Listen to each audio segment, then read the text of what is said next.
Ulrich Zwingli, les 60 thèses réformatrices de 1523. Le 20e article. Dieu veut nous donner toutes choses au nom de Christ.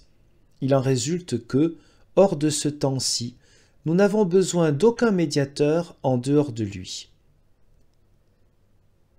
J'entends la première partie de cet article au sens où j'ai vu que les brebis de Dieu, comme il est dit en Ézéchiel 34,6, ont erré et se sont dispersés dans les montagnes, les collines et les champs, cherchant de la pâture ou de la consolation, mais sans les trouver. Car leurs bergers les ont repoussés devant la porte, qui est Christ, par qui seul on accède à la vie. Car ils ne leur ont pas annoncé le salut, qui ne leur a été préparé et offert que par Christ. Cela a tellement découragé les pauvres brebis qu'elles ont dit « Ah, comment moi, homme pécheur, pourrais-je aller à Dieu ? Je dois aller à lui à l'aide de bons intercesseurs. » Et elles n'ont pas reconnu combien le seul intercesseur et médiateur, et même garant, gageur et payeur pour nos péchés, nous décharge sûrement de tous nos péchés. Car Dieu veut nous donner toutes choses en son nom. Quand on dit au nom de Christ, cela signifie autant que en son nom, en son pouvoir, en sa parole.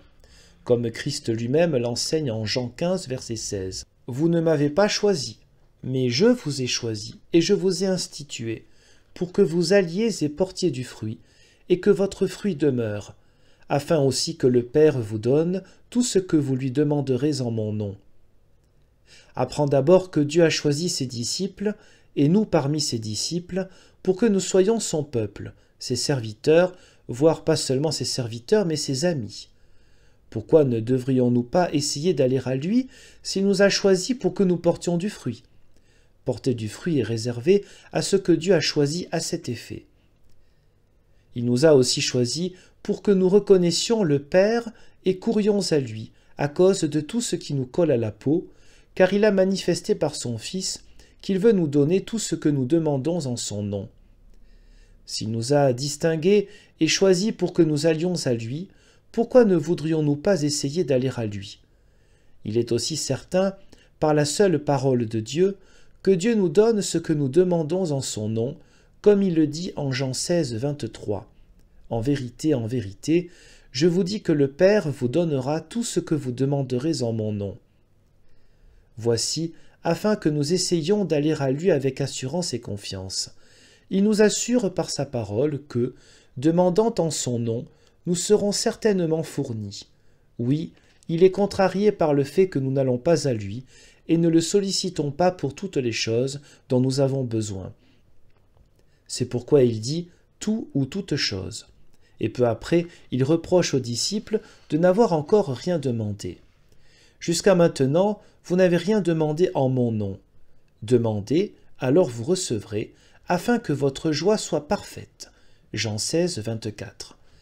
Voici qu'il nous contraint à demander et nous disons « nous n'osons pas aller à lui ». Il sait aussi que notre joie ne sera parfaite que si nous recevons de lui. C'est pourquoi il dit « afin que votre joie soit parfaite ». Le Père céleste a aussi attesté en ses propres termes qu'il sera gratifié et réconcilié par son Fils. Matthieu 3, 17 et 17, 5. Celui-ci est mon Fils bien-aimé, en qui j'ai mis mon plaisir ou ma satisfaction, eudokésa en grec. Écoutez-le. Nous lisons d'ordinaire « en qui je trouve mon plaisir », mais les Grecs disent « eudokisia », c'est-à-dire « je suis content » ou « j'ai été correctement réconcilié, comblé ». Car le Père céleste n'a rien voulu d'autre par cette parole que montrer à tout le genre humain qu'il a maintenant envoyé celui en qui il est content et comblé. C'est lui que nous devons écouter. Le même nous a dit que nous ne pouvons aller à lui que par lui. Il a aussi enseigné que tout ce que nous demandons en son nom nous sera donné.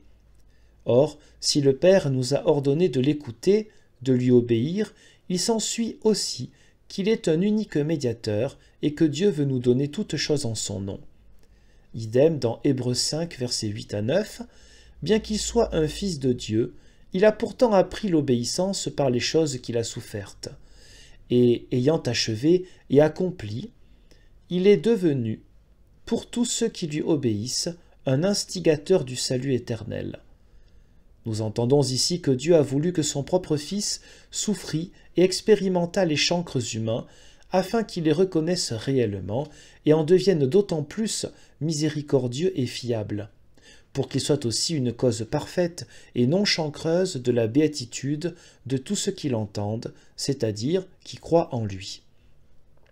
Idem dans Romains 5, versets 15 à 19, de manière paraphrasée, « Si toute la multitude est morte par le péché du seul Adam, combien plus la grâce de Dieu et le don de la grâce qui nous est destiné par le seul homme Jésus-Christ est-elle féconde, et plus que féconde, pour procurer l'innocence à toute la multitude, etc. » Un peu plus loin, « Si la mort est devenue par le péché d'un seul homme si puissante, qu'elle est devenue par ce seul homme une suzeraine et une reine pour la multitude, à combien plus forte raison régneront dans la vie ceux qui ont reçu en abondance, également par un seul, à savoir par Jésus-Christ, la grâce et le don de la justice.